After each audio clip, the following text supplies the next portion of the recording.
Chicos, hablemos de el terror. El terror es una de las emociones más complejas que existen, y aunque es tan común verlo en el entretenimiento que consumimos, es muy difícil conseguir atemorizar al espectador, ya que el miedo es algo subjetivo. O sea, lo que te da miedo a ti puede no darle miedo a otras personas. A lo mejor las hace sentir incómodas, quizá algo nerviosas, pero hacerlos sentir miedo es muy complicado. Y esto aplica en cualquier medio artístico, en los libros, películas, series, dibujos, fotografías, pinturas, inclusive en los archivos de audio como podcast o programas de radio. Y es por eso que cuando vemos algo de terror, podemos tener reacciones tan diferentes como el aburrimiento, o la indiferencia, o como esto. ¡Qué divertido es ese hijo de perra! Sin embargo, eso no quiere decir que sea imposible, ya que existen personas muy talentosas en el arte de la narrativa gráfica que saben usar el terror de manera correcta para que podamos envolvernos en una atmósfera atemorizante de suspenso y horror. Una atmósfera que nos hace preguntarnos, ¿qué pasaría si esto fuera real? Espero que estén muy bien y bienvenidos a Cuadernario. Mi nombre es Asael Caballero y les doy la bienvenida a uno de los videos del mes del terror que quiero subir al canal.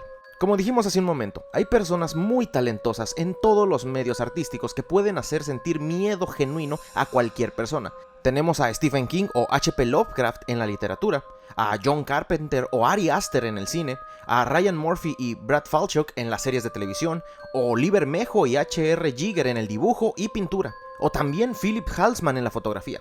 Pero en esta ocasión nos sumergiremos en el arte de la narrativa gráfica, ya que al ser una extensión de la literatura, tiene el poder para poner en escena con diálogos y lujo de detalle lo que sucede con los personajes, y esto lo hace uno de los mejores medios para comunicar terror. En este video no veremos los cómics más sangrientos ni los más violentos, ya que eso no siempre es sinónimo de terror.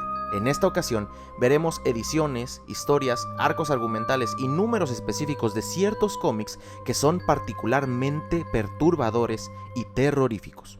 Debo hacer la advertencia de que este video puede tener material gráfico que podría no ser del agrado de algunas personas. Por lo que, si tú eres una persona susceptible o sensible a este tipo de contenido, te recomiendo que dejes de ver este video. Además de que el video contendrá algunos spoilers de cómics de culto o números de varios arcos argumentales. Así que si a ti te interesa conocer de primera mano estas historias tan terroríficas y no quieres spoilearte, te recomiendo que también dejes de ver este video. En la descripción les dejo todos los cómics de este video junto con los títulos y número de ejemplar para que puedan disfrutar de estas terroríficas historias y conocer más a fondo a los personajes por su propia cuenta. Sin más que agregar, comenzamos. Número 7.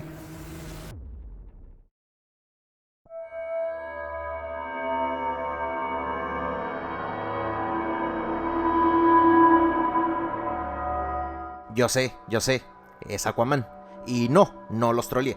Puede ser el superhéroe del que menos nos esperamos una historia perturbadora. Pero la verdad es que a partir de la segunda mitad de los años 2010 en adelante hasta la fecha, este personaje ha tenido algunas de las mejores historias de DC Comics. Y es una de esas historias la que nos abre las puertas de este top. Y sí, también sé que pertenece a uno de los sellos más odiados de DC, como lo fueron los New 52.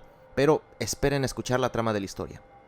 Durante este sello de publicación, hubo mucho protagonismo de otros personajes que estaban relegados a otros sellos editoriales de DC Comics, como Vértigo, y es por eso que en este cómic vemos a un personaje completamente discordante con el estilo de Aquaman, como lo puede ser el demonio Etrigan.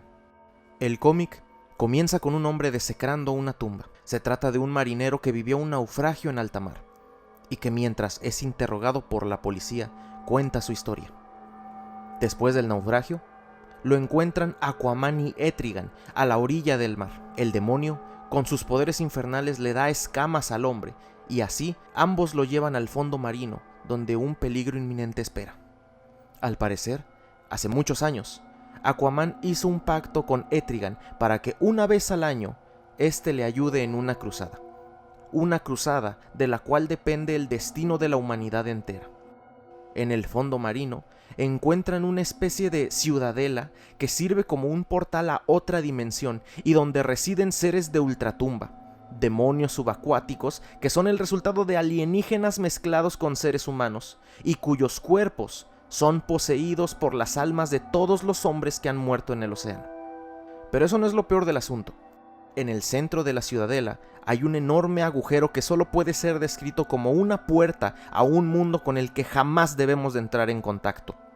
Y año con año, una criatura colosal, un monstruo de corte innegablemente lovecraftiano, se abre camino por sus muros para destruir el mundo que conocemos.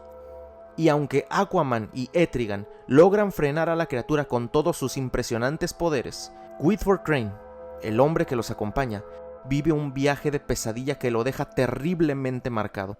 Y más aún, cuando se encuentra cara a cara con el cadáver putrefacto, macilento y consumido de su amigo, que al igual que él, era marinero, y que murió cayendo por la borda. Mismo que ahora funciona como vehículo sin voluntad ante las órdenes de esta criatura. Número 7.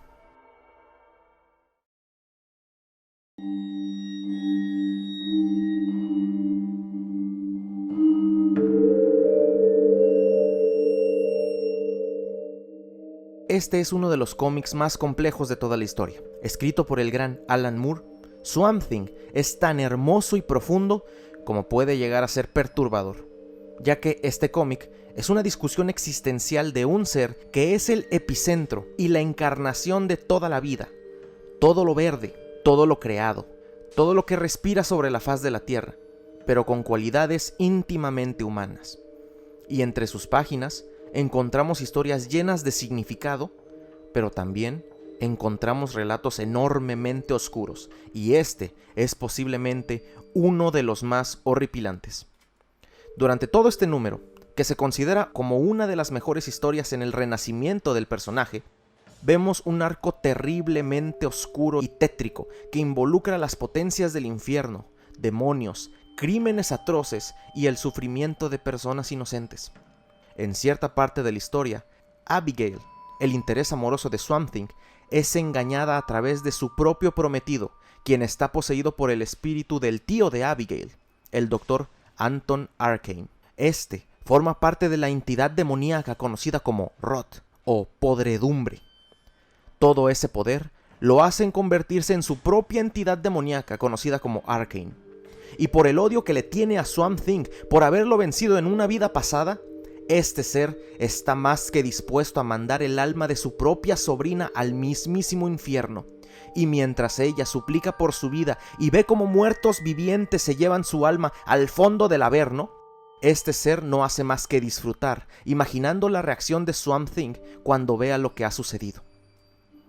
Y como cereza sobre el pastel, Arcane, con sus poderes demoníacos, trae del más allá los espíritus y cuerpos de asesinos, violadores y psicópatas para hacer de las suyas en el mundo.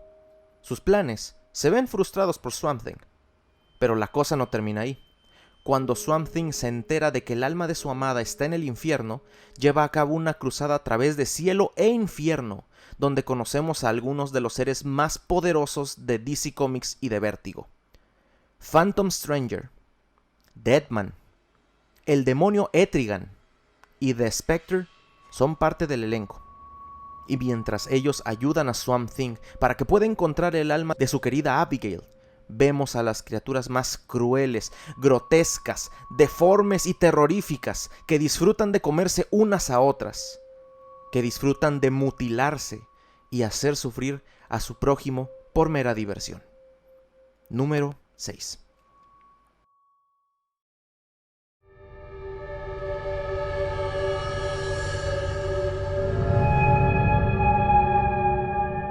Aquí tenemos a un personaje anteriormente mencionado, y es que Phantom Stranger es uno de esos personajes de los cuales no oímos mucho en el ámbito mainstream, pero que narrativamente son de los más importantes y más poderosos en el universo de DC Comics.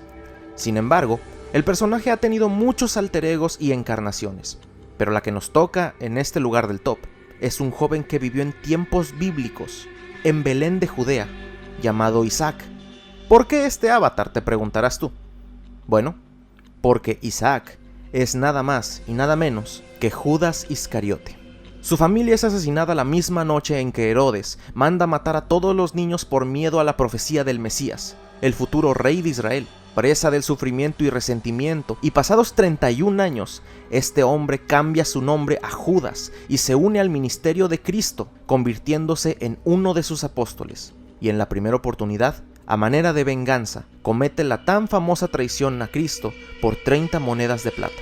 Todos sabemos lo que sucede después. El hombre, por el peso de la culpa, se cuelga en un madero. Pero su historia no termina ahí. En el más allá, por su delito, es condenado a ser inmortal y vagar por la tierra para vigilar el orden natural de los acontecimientos, no sin antes tomar las 30 piezas de plata y hacerle un collar con ellas, que llevará por siempre como recordatorio de su traición. Sin embargo, este número del top lleva las cosas más allá. El número comienza con Phantom Stranger en el mismo infierno y amarrado al madero en el que se colgó estando vivo. Etrigan, a los pies del madero, toca una melodía macabra. Sin embargo, Phantom Stranger está en el infierno por razones muy específicas: devolverle la vida a su esposa e hijos. Ayudado por Etrigan y por el Sin Eater, buscan a su familia para ver si todavía hay posibilidad de salvación para sus almas. Pero lo que encuentra va más allá de las pesadillas de cualquier ser humano. Su familia se encuentra en una casa pútrida, llena de mugre y desperdicios, y sus hijos y esposa no son más que despojos sin alma, raciocinio o moral, que solo existen en la desesperación y la nada absoluta del sufrimiento infernal. El peor destino para los seres queridos de cualquier persona. Y más aún, cuando nos enteramos que ellos están en esas condiciones únicamente para pagar los actos de su propio padre, es decir, para pagar por los actos que Phantom Stranger cometió en vida. Número 5.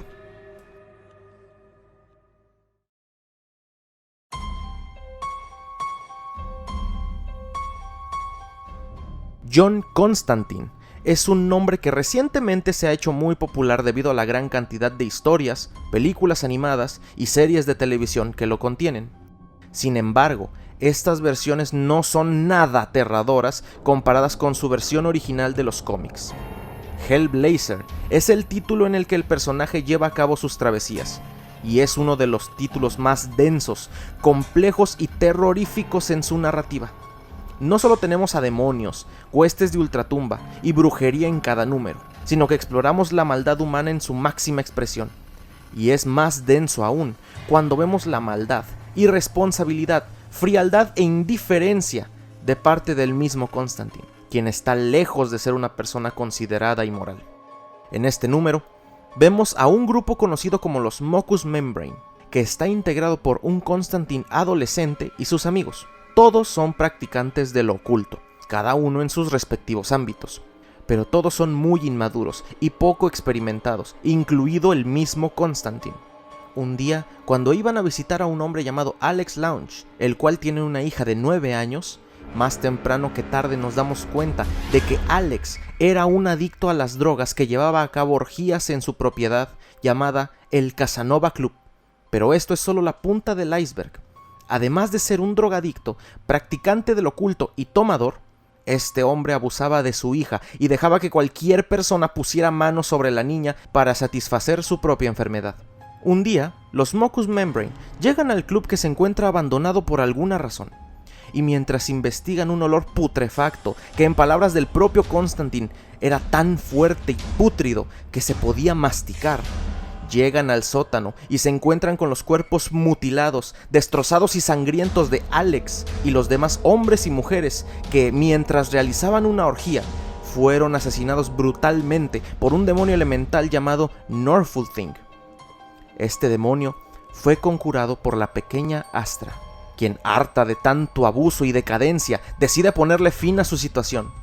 Pero las cosas se salen de control y el demonio, quien es dibujado con todo el detalle en su grotesca apariencia, trata de asesinar a Constantine y a sus amigos. Para evitarlo, Constantine, lleno de orgullo y soberbia, decide invocar a una potestad del infierno conocida como Sagtana. Pero en un giro de eventos, el conjuro abre la puerta a un principado demoníaco conocido como Nergal, quien toma el control de Astra, poseyendo su cuerpo y asesinando con sus propias manos al demonio elemental, que no es rival para él. Pero la cosa no se acaba ahí. El demonio hace de las suyas, lanzando por la ventana a una de las integrantes del grupo y pretende llevarse a Constantine y a Astra al otro mundo como pago por haberle conjurado. Constantine y Astra se encuentran en las fauces del demonio y los demás integrantes del grupo tratan de quemar el lugar en un intento desesperado por no dejar que el demonio salga de ahí y que todo ese maldito lugar deje de existir. Constantine, haciendo un esfuerzo sobrehumano, logra salir y toma de la mano a Astra para que ambos puedan sobrevivir. Pero luego nos damos cuenta que no fue suficiente. Solo Constantine logra salir ileso del lugar y Astra se queda dentro de la boca del demonio. Su brazo fue arrancado de tajo mientras ambos intentaban escapar, y Constantine sostiene en sus manos el brazo de la pequeña que solamente luchaba por su vida. Era una pequeña que, repito, tenía solo 9 años, y había pasado un infierno por los abusos de su padre, y ahora pasará una eternidad en el verdadero infierno. Y Constantine, que no solamente no pudo salvarla, fue el responsable directo del último destino de esta niña. Número 4.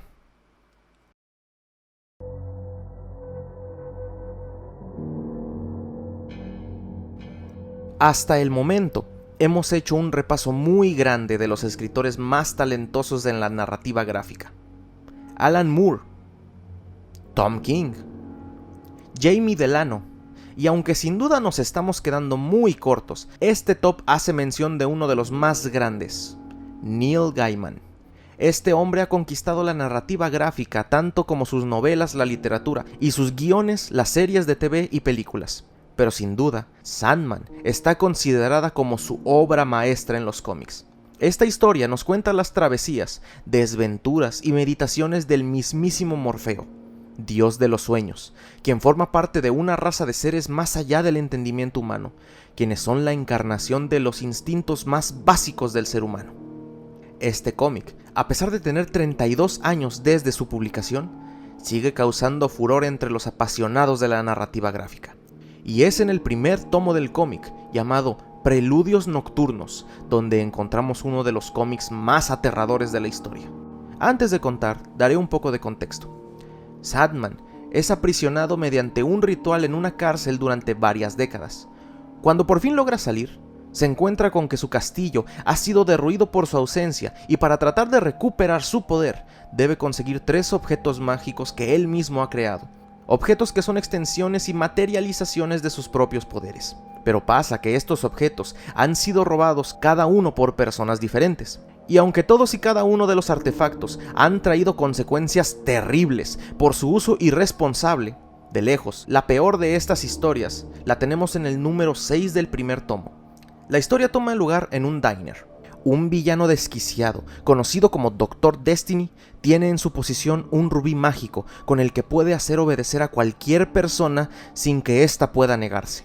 Y con esta premisa, y después que conocemos las personalidades, historias y deseos de todos los que se encuentran en el diner, se desata el infierno. Dr. Destiny lleva a todos por un viaje macabro, depravado y enfermo, donde vemos cómo estos comensales, sin ser dueños de su propia voluntad, hacen actos tan denigrantes como el contar sus más profundos deseos, que van desde infidelidades hasta necrofilia. Tener relaciones sexuales unos con otros sin el más mínimo atisbo de moral o intimidad en medio del diner.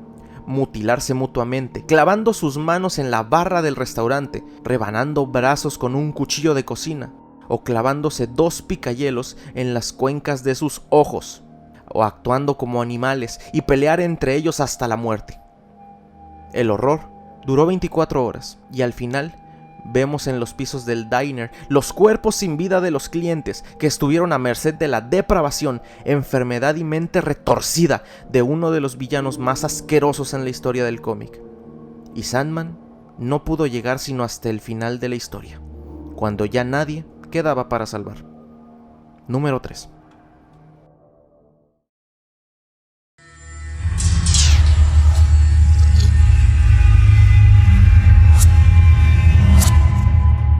Siete años antes de que el primer capítulo de la serie se estrenara, el cómic de The Walking Dead ya se hacía un nombre propio entre los cómics más terroríficos y crudos de la historia. Aquí, como se trató de emular en la serie, el factor supervivencia no viene enteramente de la horda de muertos vivientes que aguardan en cada esquina.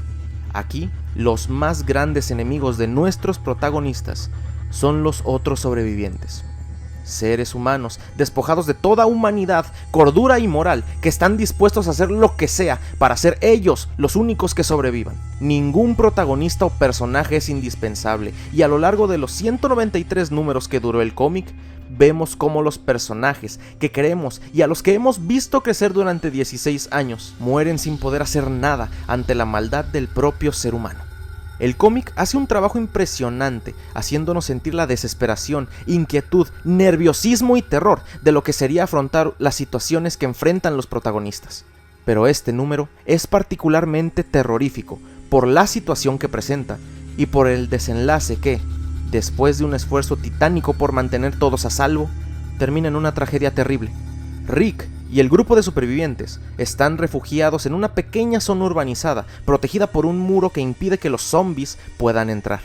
Pero en un minuto este muro se cae y los zombies se abren paso, inundando el lugar y haciendo que el grupo se disperse y se tengan que refugiar en casas individuales, impedidos de salir y tratando de hacer el menor ruido posible para no atraer a los zombies. Después de algunos números estresantes y riesgosos, donde perdemos a miembros importantes del grupo, los restantes deciden aplicar un movimiento que estoy seguro que muchos seguidores de la serie reconocerán. Secuestran a un zombie que se alejó lo suficiente como para no hacer ruido, lo despedazan con un hacha y usando impermeables encima se cubren con las vísceras, tripas, sangre y carne podrida del zombie para que este olor confunda a los demás muertos vivientes y así puedan pasar entre la multitud de caminantes. Una vez cubiertos, deciden salir tomados de la mano para poder llegar por un sendero a donde se encuentra el resto del grupo. Tras dar sus primeros pasos y llegar a un punto medio en donde ya no hay vuelta atrás, uno de los niños del grupo entra en pánico y poco a poco los zombies lo empiezan a detectar. Lo toman de sus extremidades y comienzan a devorarlo mientras él llora a gritos por la ayuda de su madre, quien sostiene su mano mientras los zombies lo devoran. Rick debe tomar una decisión y con lágrimas en los ojos toma un hacha y le corta la mano a la mujer, que no quería dejarlo ir tratando de sobrevivir. Mientras madre e hijo son devorados por los muertos vivientes, el resto del grupo lucha por sobrevivir ante la oleada de zombies hambrientos, y como si eso fuera poco, otro miembro del grupo comienza a disparar de manera errática, presa de la desesperación y el desasosiego. Se escuchan muchos tiros que atraen a más zombies, pero lo peor es que uno de esos tiros impacta en el rostro de Carl, destrozando una parte de su cara y su ojo derecho. Rick lo toma en brazos y lucha por llegar con la enfermera del grupo, que está refugiada en una casa para tratar que su hijo no se desangre. Sin duda, una de las historias más desgarradoras que nos muestra cómo Rick no solo no pudo mantener a su grupo a salvo, sino que ese esfuerzo, últimamente, le costó la vida a una mujer, a su hijo, a un anciano, y dejó desfigurado a su propio niño. Número 2.